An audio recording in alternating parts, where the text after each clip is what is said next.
저는 올해 64, 남편은 67이에요.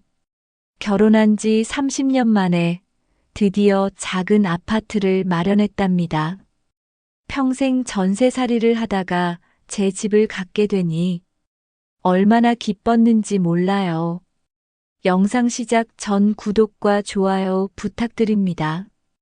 큰딸이 곧 결혼을 앞두고 있어서 그 아이에게도 자랑스러웠고요. 저는 설레는 마음으로 벽지를 쓰다듬으며 웃음이 났습니다. 그런데 이상하게 남편은 표정이 어둡더라고요. 여보, 뭐가 그렇게 걱정이에요? 드디어 우리 집이 생겼잖아요. 남편은 창밖만 바라보며 깊은 한숨을 내쉬었어요. 아, 그냥 요즘 몸도 자꾸 안 좋고, 은정이 결혼 준비도 그렇고, 뭔가 불길해서 그래. 큰딸 은정이는 다음 달에 시집 갑니다. 혼수랑 예단, 결혼식 비용까지 생각하면 정말 막막했어요. 그래도 다행히 사위 될 준혁이는 공무원이고 성격도 좋아서 우리 딸이 고생은 안 할 것 같았죠. 하지만 부모 마음이라는 게 그렇잖아요. 초라하게 보내고 싶지 않으니까요. 평생 남의 집에서 눈치 보며 살다가 이제야 우리 집이 생겼는데 또 걱정부터 하네요. 정말 그랬습니다. 30년 동안 이사를 12번도 넘게 다녔나 봐요. 전세금이 오를 때마다 더 작은 집으로, 더 변두리로 밀려났죠. 아이들이 엄마, 또 이사 가요? 라고 물을 때마다 가슴이 아팠습니다. 하지만 이제는 달라요. 24평짜리 작은 집이지만 벽 하나하나가 다 제 것이거든요. 남편도 속으로는 기뻐하고 있을 겁니다.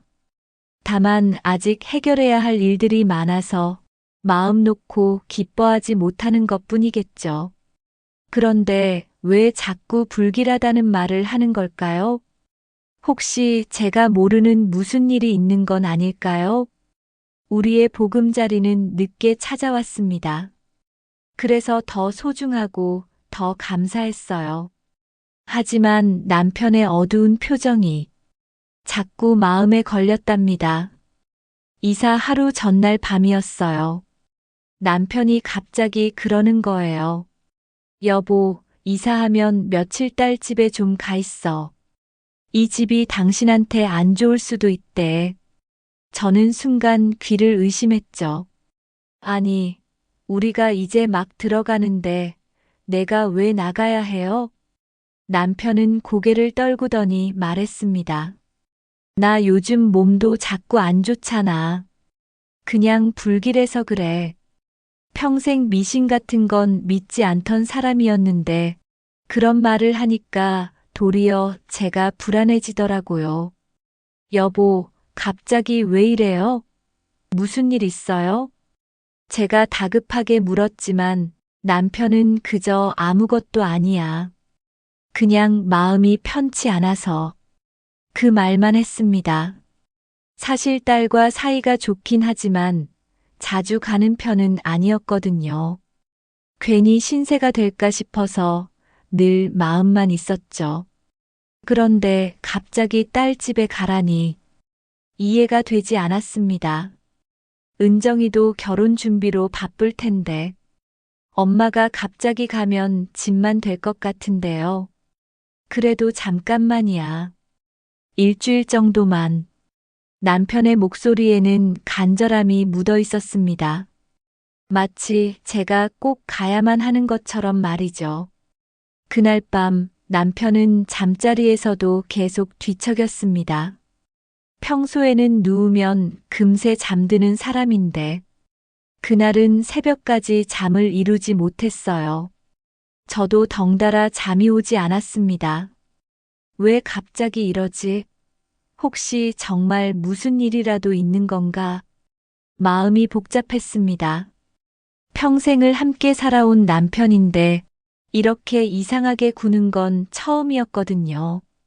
다음 날 아침 남편은 여전히 어두운 표정으로 이삿짐을 정리했습니다. 새 집에 대한 기대감보다는 무언가를 걱정하는 모습이었죠. 저는 그런 남편을 보며 가슴 한편이 답답해졌습니다. 이사를 하고 난 뒤부터 남편이 갑자기 변했습니다. 아침마다 먼저 일어나서 저한테 따뜻한 차를 끓여주고 딸에게 전화를 걸어서는 이렇게 말하더군요. 엄마한테 잘해라. 평생 고생만 했다. 저는 고맙기도 했지만 솔직히 좀 낯설었습니다. 무뚝뚝하기만 했던 사람이 갑자기 이렇게 달라지니까요. 여보, 갑자기 왜 이렇게 잘해줘요? 무슨 일 있어요? 남편은 대답했습니다. 그냥 나이 들어서 그런가 봐. 당신한테 잘못한 게 많은 것 같아서. 평소 같으면 뭔 소리야 하고 넘어갔을 텐데, 그날은 정말 미안한 표정이었습니다. 밤이면 제 손을 꼭 잡고는 말하곤 했습니다. 내가 못해줘서 미안해.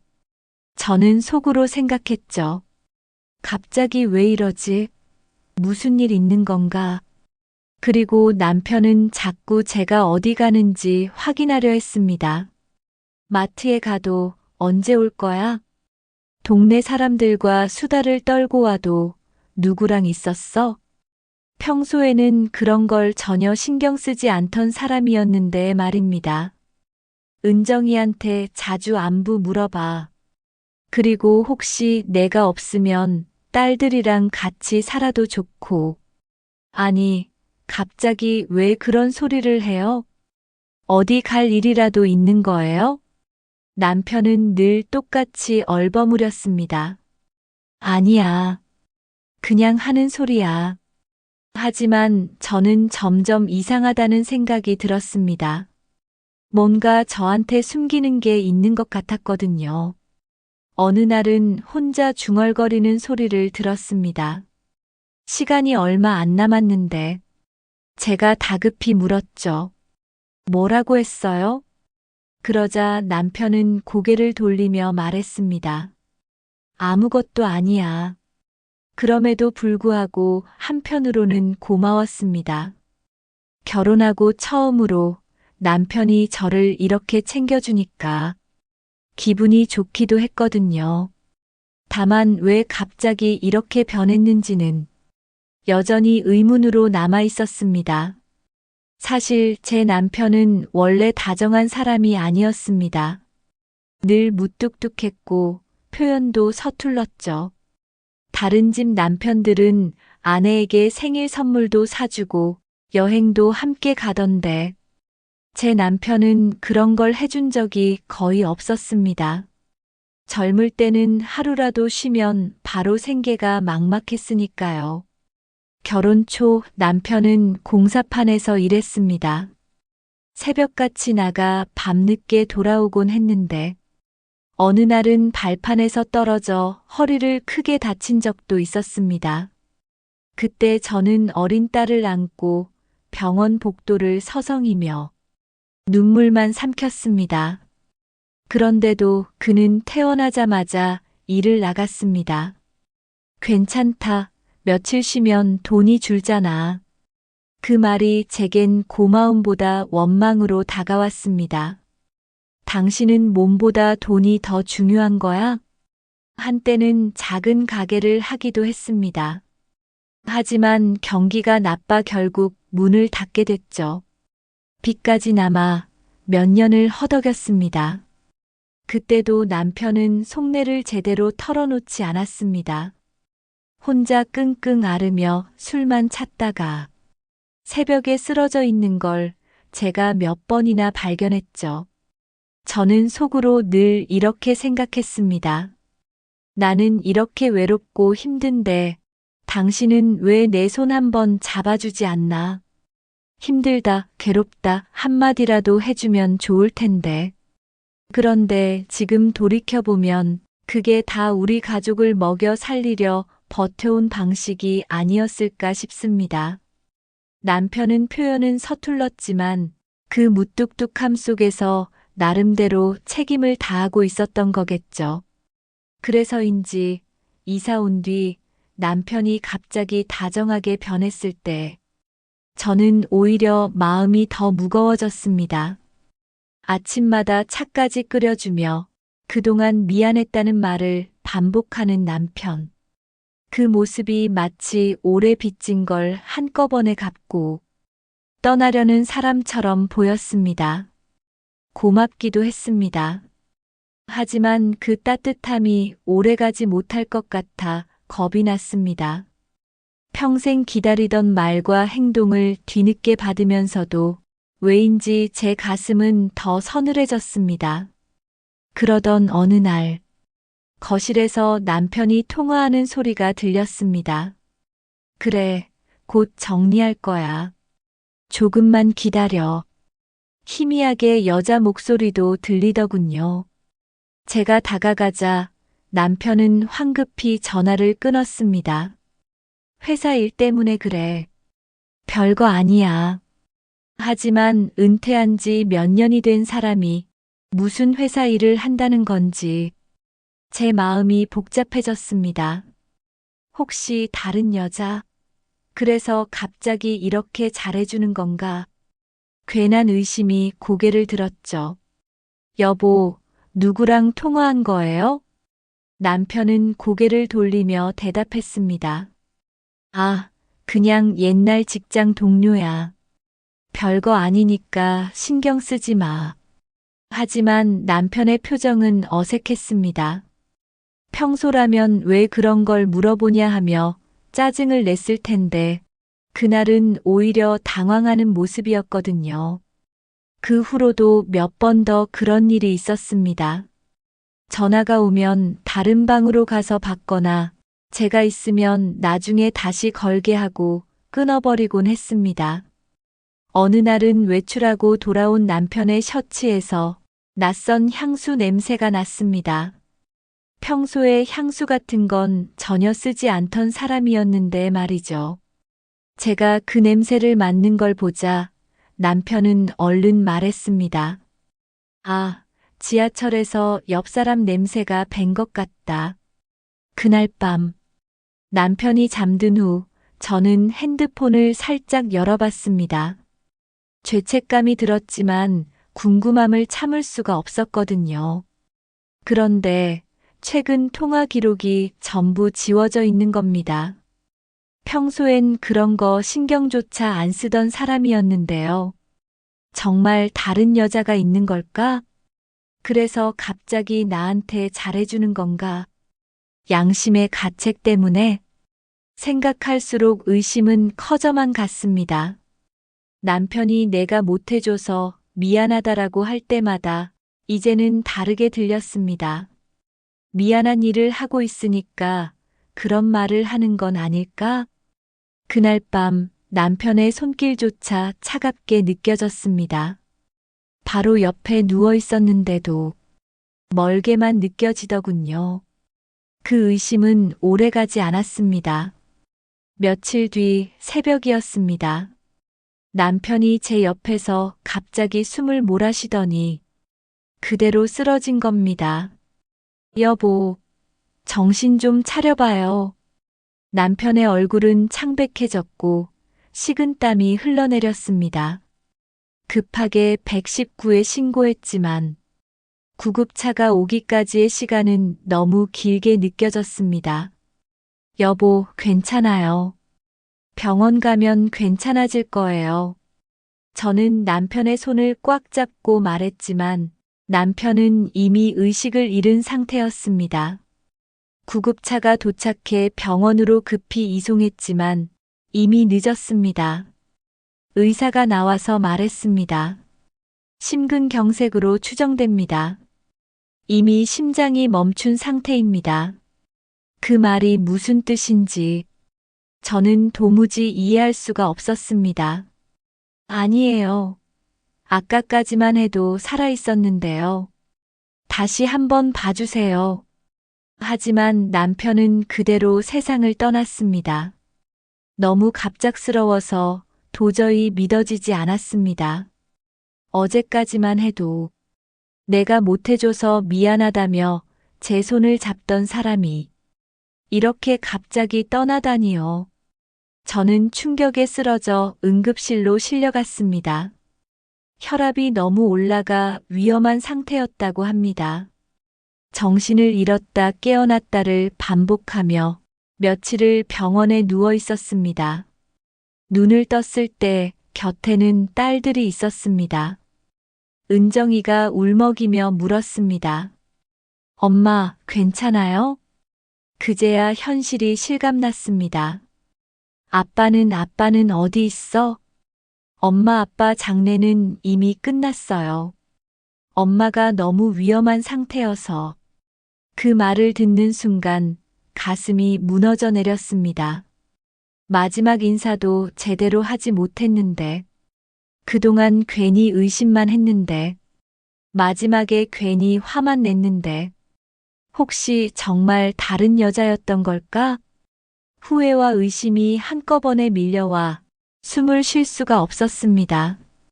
왜 미리 아픈 걸 말해주지 않았을까? 왜 혼자서만 끙끙 앓고 있었을까? 그 모든 이상한 행동들이 이런 뜻이었던 걸까? 퇴원 후 집으로 돌아왔을 때 정리하지 못한 남편의 서랍이 눈에 들어왔습니다. 딸들이 엄마 아빠 물건들 정리해 드릴까요? 했지만 저는 혼자 하고 싶다고 했습니다.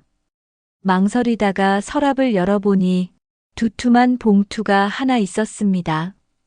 그 위에는 제 이름이 또박또박 적혀 있었습니다.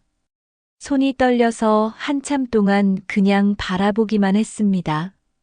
그러다 용기를 내서 봉투를 열고 편지를 꺼내 읽었습니다. 여보, 내가 요즘 자꾸 아파도 차마 말 못했어. 당신한테 걱정 끼치기 싫어서. 병원에서 심장이 안 좋다고 언제 무슨 일이 생길지 모른다고 하더군. 혹시 내가 먼저 떠나면 당신 혼자 남을까봐 마음이 놓이지 않았다네. 순간 눈물이 왈칵 쏟아졌습니다. 편지는 계속 이어졌습니다. 그날 통화도 보험 정리 상담이었어.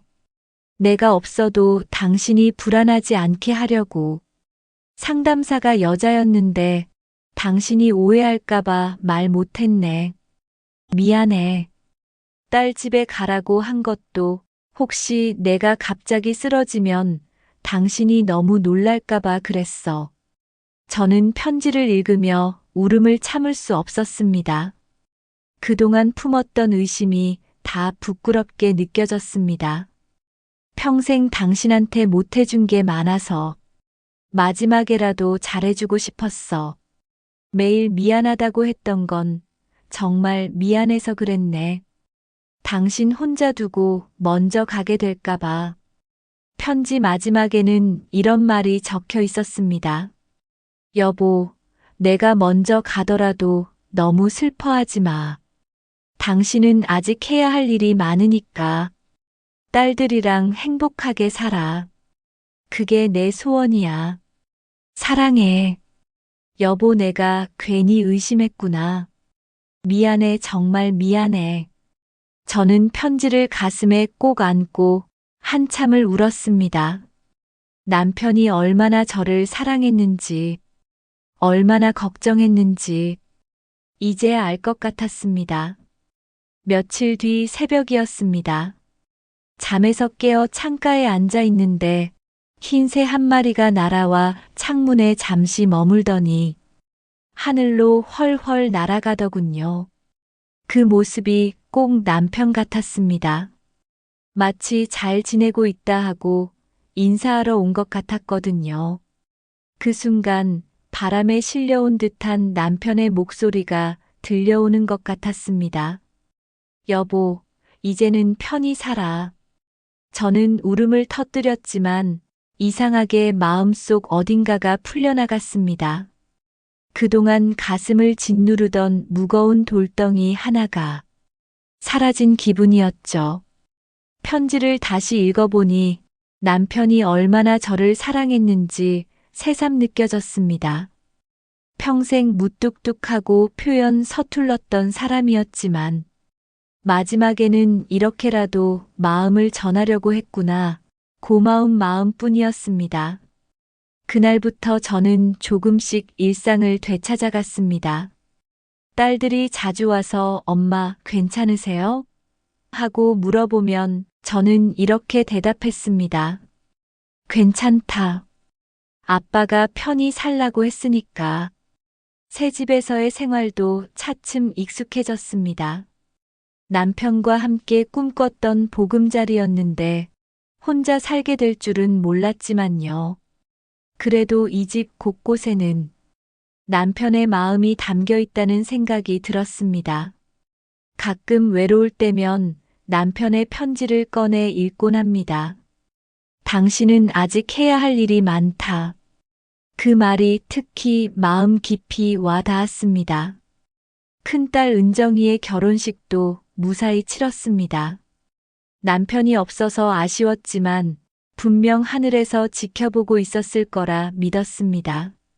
사위 준혁이가 제 손을 잡고 말했습니다. 어머니, 아버지 몫까지 제가 잘 모시겠습니다. 그 말이 아직도 귓가에 맴돕니다. 이제는 손자 얼굴도 보게 됐습니다. 작은 손을 꼭 잡고 있으면 남편도 이 순간을 함께 보고 있을 것만 같았습니다. 제 나이 64. 앞으로 얼마나 더 살지는 모르지만 저는 이제 남편의 마지막 말을 붙잡고 남은 세월을 살아가려 합니다.